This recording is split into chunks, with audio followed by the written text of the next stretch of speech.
Hi, നമുക്ക് ഇന്നത്തെ പരിപാടി പ്രൂണിങ് ചെയ്യാം. മൾബറി പ്രൂണിങ് ആട്ടോ.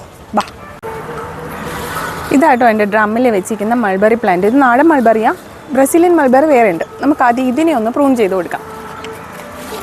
നിഷ്കരുണം ഒരു ഇല പോലും ഇല്ലാതെ പ്രൂൺ ചെയ്യുക, എങ്കിൽ മാത്രമേ നമുക്ക് നിറയെ കായ പിടിക്കത്തുള്ളൂ. ഇതുപോലെ എല്ലാം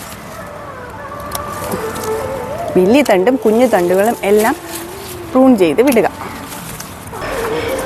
അപ്പോൾ ദേ നമ്മുടെ അവസാനത്തെ ചെറിയ ബ്രാഞ്ചുകളും നമ്മൾ കട്ട് ചെയ്ത് മാറ്റുകയാണ്.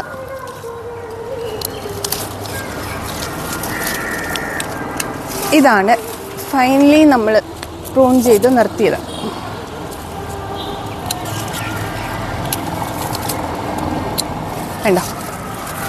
കണ്ടല്ലോ, ഇതാണ് നമ്മുടെ ഇപ്പോഴത്തെ മൾബറിയുടെ അവസ്ഥ.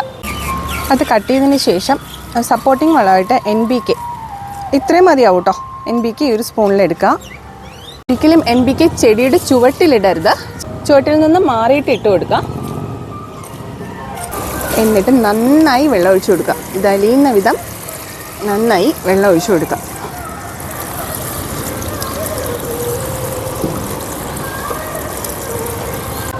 ഇത് പ്രൂൺ ചെയ്ത ശേഷം പ്രൂൺ ചെയ്ത ഭാഗങ്ങളിൽ സാഫ് പോലുള്ള ഫംഗിസൈഡ് ഏതെങ്കിലും സ്പ്രെഡ് ചെയ്ത് കൊടുക്കുന്നത് നല്ലതാട്ടോ. ഇപ്പോൾ വെയിലായതുകൊണ്ട് ഞാനൊന്നും ചെയ്യുന്നില്ല. ഇതിൻ്റെ അടുത്ത റിസൾട്ടുമായിട്ട് നമുക്ക് അടുത്ത വീഡിയോയിൽ കാണാം. ബൈ.